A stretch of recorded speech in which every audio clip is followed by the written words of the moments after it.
The October sun hung low over the backyard, casting long shadows across the carefully raked gravel of my Zen garden. After 14 hours of flying from Singapore, I stood on the patio of the only home I'd ever known, watching my parents wait for me with the kind of smiles that made my stomach turn. I'm Finn O'Connell, 30 years old, and I've spent the last decade becoming something my family never expected: successful. Not just successful, exceptionally so. As lead real estate investment analyst for Merit Global Investments, I'd built a reputation for spotting financial patterns that others missed, for seeing the ripples before they became waves. It's a gift that's made me wealthy and kept me sane. Because sanity requires distance from my parents. My mother, Carol, adjusted her designer sunglasses. My father, Gerald, gripped a leather folder like it was a lifeline. Next to them stood a couple I'd never seen before, both wearing the satisfied expressions of people about to make a purchase they thought was a steal. "Finn, thank God," my father said, but his tone suggested anything but gratitude. "The Browns have made an offer we couldn't refuse. They're closing in 3 weeks." I looked past him to the garden. 5 years of my life, every spare dollar I'd earned, every careful design choice that made me feel like I had something beautiful that was entirely mine. "An offer on what?" I asked, though I already knew. "Your little pond project," Carol said, her voice tight. "Apparently, it increases the property value significantly. The Browns are willing to pay premium for move-in-ready landscaping."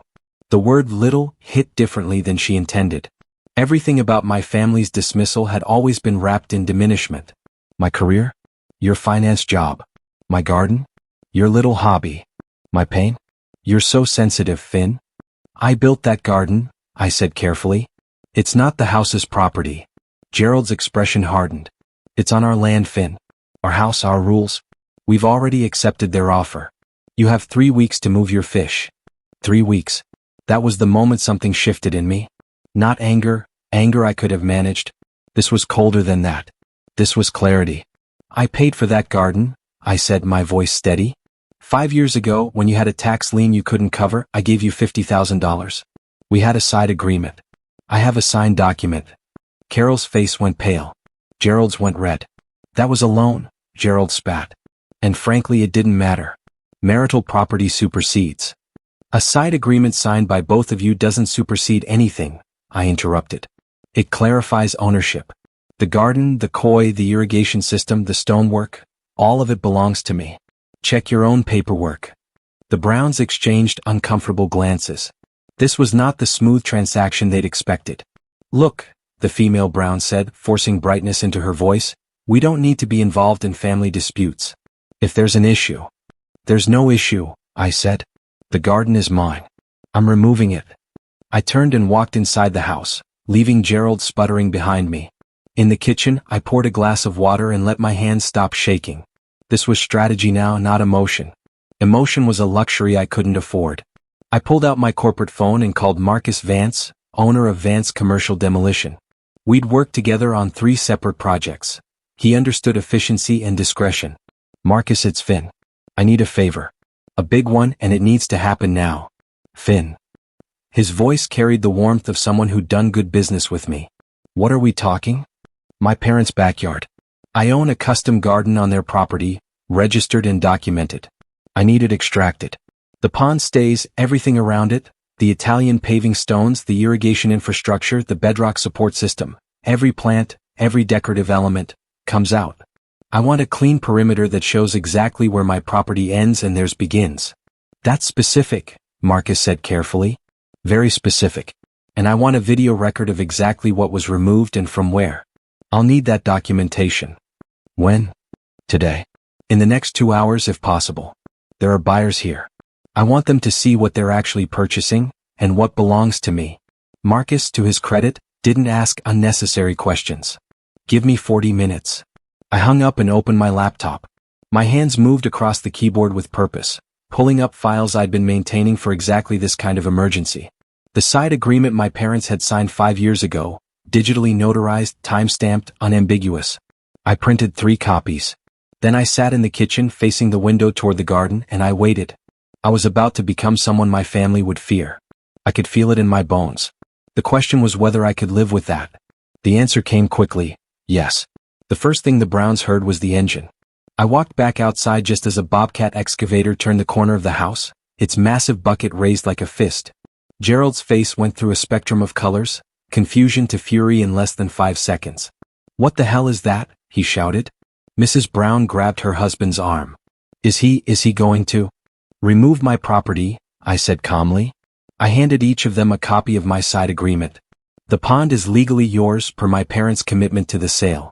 But the garden, the landscaping, the stonework, the irrigation system, the bedrock foundation, that belongs to me. It's documented, it's registered, and it's leaving."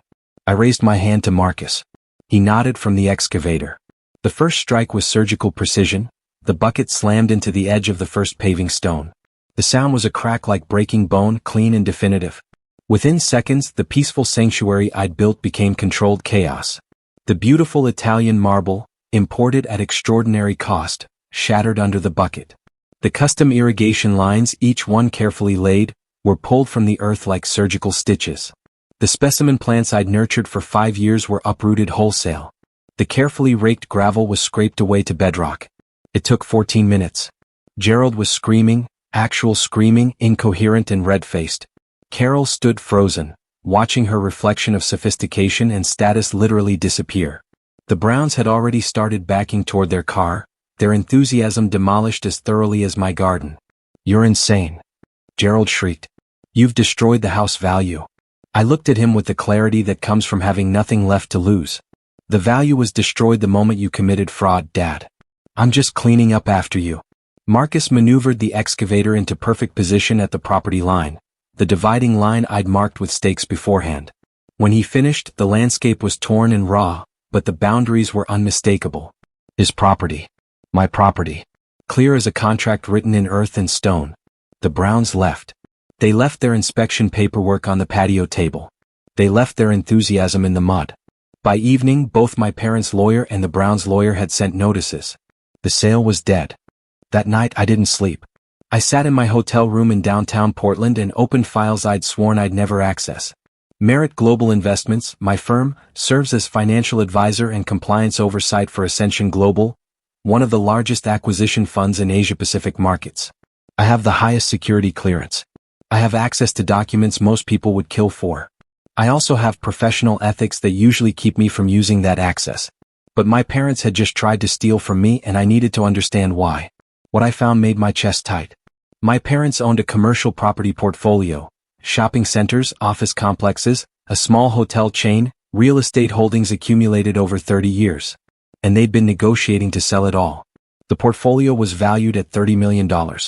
I cross-referenced the buyer, Ascension Global, my employer's primary client. Then I found the closing documents.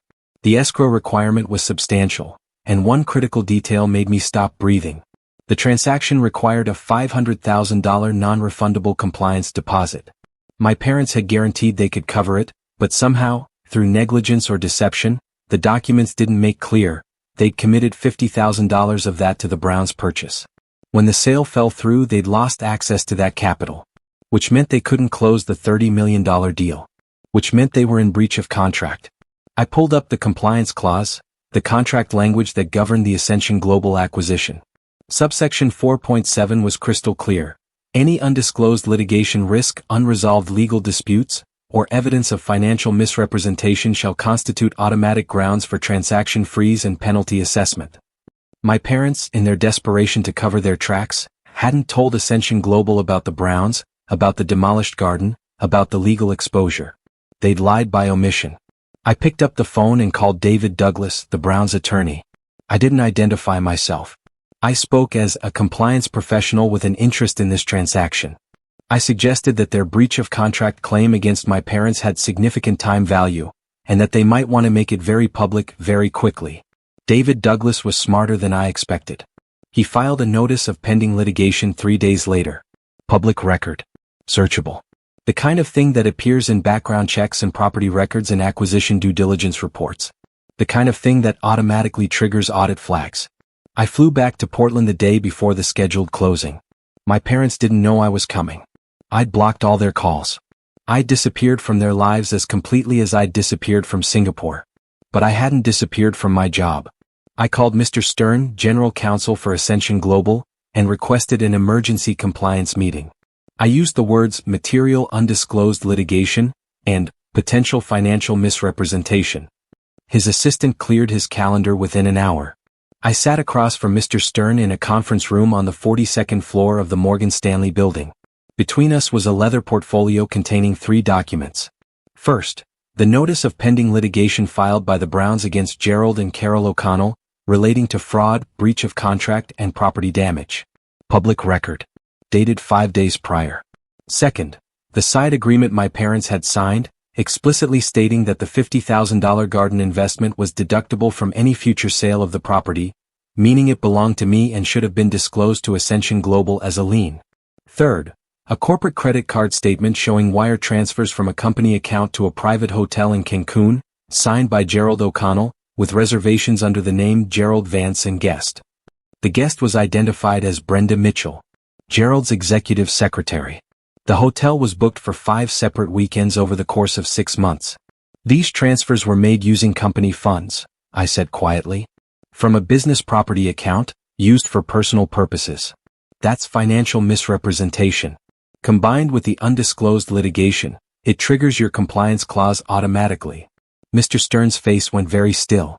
He pulled the documents closer. He read them. Then he read them again. Finn, he said slowly, how did you get this credit card statement? Corporate acquisition due diligence, I said. We pull financial records on all principals involved in transactions. I was doing routine compliance review when I flagged the pattern. It was technically true. And it was also carefully constructed ambiguity. He would never know that I'd accessed those records specifically because they belonged to my family. Professional ethics and personal vendetta had simply aligned. Mr. Stern picked up the phone and called his transaction team. 12 minutes later, he issued a formal freeze order on the entire $30 million sale pending investigation. My parents' closing was scheduled for 2 p.m. that day. At 1:47 p.m., they received a call from the closing attorney. The transaction was suspended. All funds were frozen pending compliance investigation. They never made it to the closing table. I sat in the waiting area of the closing office building. I watched my parents arrive together, dressed in clothes they'd bought specifically for the occasion, clothes celebrating wealth they'd already spent in their minds. I watched their lawyer guide them to the conference room. I watched the moment 15 minutes later when they emerged. Gerald's face had gone gray. Carol clutched her purse like a life preserver in an ocean she'd never imagined. They didn't see me until I stepped in front of them. Gerald's expression cycled through shock, confusion, and then recognition of exactly what had happened. You, he whispered. Me, I confirmed. Carol started to speak, then stopped. She understood too. Not the details, not yet, but the fundamental truth. Their son had dismantled their empire with the same precision I used to analyze real estate portfolios. Ascension Global's legal team has flagged significant compliance concerns, I said quietly. The undisclosed litigation with the Browns. The misappropriation of company funds for personal use. The failure to disclose a lien against your property. They're not proceeding with the acquisition. They're also exploring damages and recovery options. You did this, Gerald said. It wasn't a question. No, I said. You did this. I just showed the evidence to people whose job it is to make decisions based on evidence. Your career, Carol started, is safe, I interrupted. I recused myself from the transaction the moment I realized the sellers were related to me. Everything I did was as an outside consultant flagging compliance concerns. It's all documented. It's all defensible. It was the most calculated lie I'd told, and I delivered it with absolute conviction. The truth was more complicated. I'd walked a razor's edge of ethics and I'd done it on purpose. But they didn't need the truth. They needed to understand that I'd beaten them at their own game and walked away clean. My father lunged for me. Actually lunged, his hand reaching for my collar. His lawyer grabbed his arm and pulled him back. Don't, the lawyer said firmly. You're already in enough trouble. I stepped aside and let them pass. I didn't watch them leave. I didn't need to. I already knew where they were going. Back to the home they'd thought was going to make them rich, back to the house with a ruined backyard and a pond they'd stolen, sitting in the ruins of their own ambition. The settlement took 3 months. The penalties took another 2. By March, Gerald and Carol had sold every asset except the house to cover damages and legal fees. The commercial property portfolio that was supposed to set them up for retirement was gone. Ascension Global sued for breach of contract and recovered all their fees. The Browns settled for $200,000 in damages, and they used it to rebuild their new house's landscaping with someone else's design. I received a promotion. Merit Global was so impressed with my flagging the compliance issues that they accelerated my partnership track. No one ever asked me how I discovered those issues so quickly. No one ever wanted to know too much. In corporate environments, results matter more than methods. I never spoke to my parents again. I blocked their numbers, their emails, their letters. The only communication came through lawyers, and eventually even that stopped. My koi, the real victims in this story, I relocated to a water garden at a protected botanical conservancy in Oregon. They're cared for by professionals now, in a space designed to let them thrive without the burden of being my parents' collateral damage or my instrument of revenge. The backyard stayed torn up for 2 years. Then my parents eventually landscaped it. Nothing fancy, nothing like what I'd built. Just grass and a few shrubs. Just ordinary. The pond sat in the middle of it like a monument to a betrayal they'd never quite recover from. I don't know if they understood in the end that the garden was never really about the koi or the stone or the careful arrangement of rock and water. It was about having something that was mine. Something they couldn't mock or diminish or appropriate. Something I'd built with my own hands and my own money, existing on their property but belonging to me. When they tried to take it, I didn't just take it back. I burned down everything they'd built in the process. Some people might call that petty. Some might call it justice. I'd stopped caring about the distinction somewhere around the moment the excavator bucket hit those Italian paving stones. I'd become someone who could weaponize the truth. And I slept very well at night.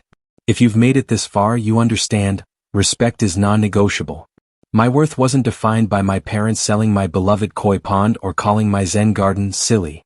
My story proves that silence can be a weapon, and patience, the patience to wait for the compliance clause, can be absolute power. If this resonated with you, if a narcissistic family has publicly sold off what you cherished, tell them this: your silence doesn't make you weak. Your boundaries don't make you difficult. Your survival makes you extraordinary. Never let their greed blind you to your own professional expertise. The revolution happens when you decide to write your own ending. They thought I was just the quiet son. I became the lead compliance officer who froze their multi-million-dollar closing. Share your story below and don't forget to like and subscribe.